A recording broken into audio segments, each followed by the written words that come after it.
मित्र हैं सबको मेरा नमस्कार और गुरु जी को बहुत बहुत धन्यवाद कि उन्होंने कुछ आपके समक्ष कहने का मुझे मौका दिया है।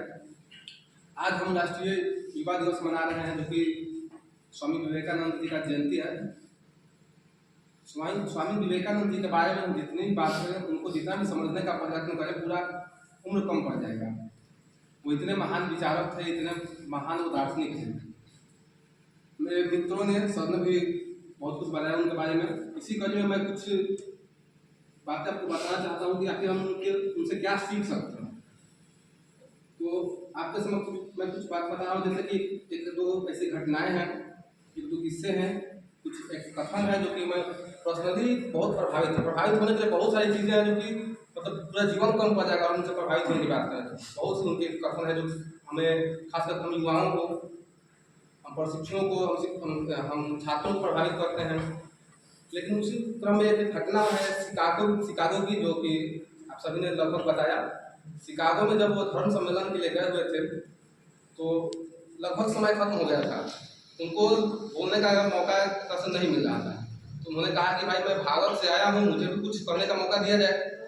तो जो वहाँ के प्रायोजक थे उन्होंने कहा ठीक है भाई, आपको 2 मिनट मिलेगा, आपको इसी 2 मिनट में जो बोलना है बोल दीजिएगा। ज़्यादा बोलेंगे तो आपका माइक का हम लोग आवाज़ काट देंगे, सोच लीजिएगा।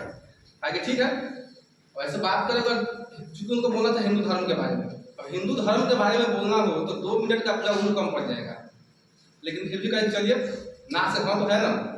जब वो बोलने पहुंचे वहाँ पे तो उन्होंने जब स्टार्ट किया तो बोला कि dear sister and brothers of America.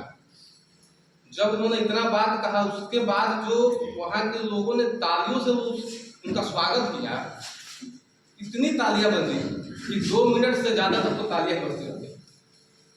और जो प्रायोजक थे जिन्होंने कहा था कि 2 मिनट से ज्यादा बोलोगे तो का माइक क्षमता लाइन कट कर देंगे, वो पीछे से आते और बोलते हैं कि काम कीजिए, अच्छा चल रहा है और बोलते जाइए, अच्छा कर रहे हैं।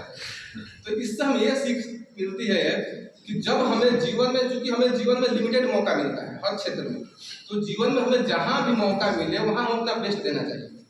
इसको एक और एग्जांपल से हम रिलेट कर सकते हैं। जैसे आज के समय में हम लोग क्रिकेट का मैच खेलते हैं। क्रिकेट के मैच में बैट्समैन पारियां बहुत खेलता है।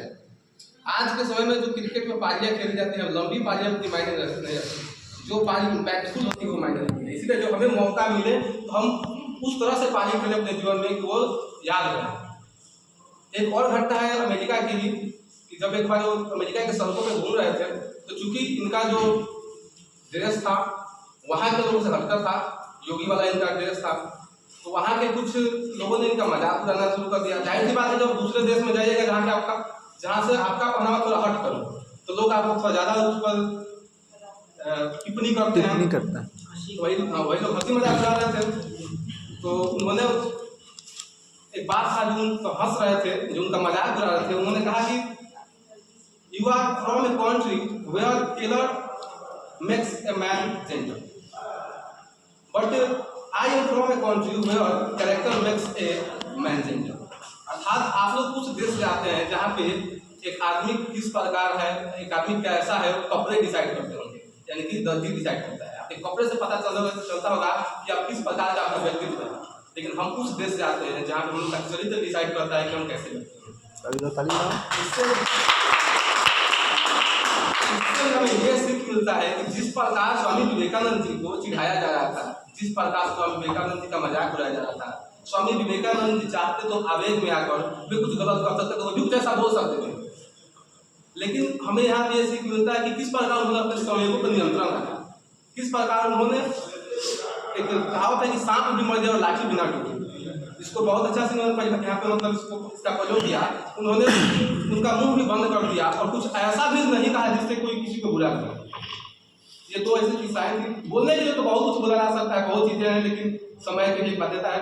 एक कोटेशन है उनका जो मुझे बहुत प्रभावित करता है कि किसी दिन जब आपके सामने कोई समस्या न हो तो समझ लीजिएगा आप गलत रास्ते पे, क्योंकि जब भी आप जीवन में सही रास्ते पे चलिएगा जाहिर सी बात है समस्या आएगी। तो अगर आपके जीवन में समस्याएं हैं तो मान लीजिए आप सही रास्ते पर चल रहे हैं। यहाँ पे हम लोग जितने भी लोग बैठे हैं ऐसा कोई नहीं होगा जिसके जीवन में समस्या ना हो, ना है और ना आगे होगा। सबके जीवन में समस्या था, है और रहेगा। समस्या का स्वरूप चेंज हो सकता है। जैसे कि आज यहाँ पर जितने भी लोग बैठे हैं, जरूर नहीं कि सबका प्रथम लक्ष्य शिक्षक बनना हो, लेकिन फिर भी हम यहाँ पे हैं। पीछे कई सारी समस्याओं को हम लोग झेल के आए हैं। सब लोग, अधिकतर लोग इसमें से मुझे ऐसा लगता है कि किसी दूसरे फील्ड में जाना चाहते होंगे, वहाँ असफल हुए, नहीं जा पाए, तो आज हम लोग यहाँ पे हैं। लेकिन फिर भी हम क्या करें, समस्याओं से लड़ के पहुँच रहे हैं। आगे हम समस्याओं से लड़ेंगे। और एक बात और हमें अपने तरफ से बोल रहा हूँ, स्वामी जी का पता नहीं, स्वामी जी बोले वो तो बहुत कुछ बोले कि हमें जो है कभी भी किस्मत के सहारे नहीं बैठना चाहिए। हमें मानना चाहिए कि गुड लक होता है, लेकिन बैड लक नहीं मानना चाहिए। क्योंकि अगर किस्मत के सहारे हम बैठ जाएंगे तो क्या पता किस्मत हमारे सहारे बैठी हो। ठीक, इसलिए बोल रहा हूँ मैं, क्योंकि अगर आप किस्मत के सहारे बैठ जाइएगा तो आप मेहनत नहीं कीजिएगा। हम सब जितने लोग यहाँ आए हैं वो जरूर कहीं ना कहीं किसी चीज़ से छट के आए हैं। थोड़ा मैं खुद की बात करूँ, यहाँ आने से पहले 7 एग्जाम मैंने करेक्ट किया, लेकिन कहीं सिलेक्शन नहीं हुआ, निराशा मिली। फिर भी यहाँ आया हूँ तो यहाँ पर हम ये सोचना कि कमी कुछ मेरे अंदर है, कमी मेरे अंदर होगा, इस बात को हम समझेंगे तो उसको सुधारने का प्रयत्न करेंगे। लेकिन अगर ये सोच लें कि किस्मत में नहीं था तो नहीं हो पाएगा। तो इसी बात को मैं शेर के रूप में अगर कहना चाहूँ, आपकी इजाजत हो तो, कि उम्र भर गाली यही भूल करता रहा, भूल चेहरे में थी और मैं आईना साफ करता रहा।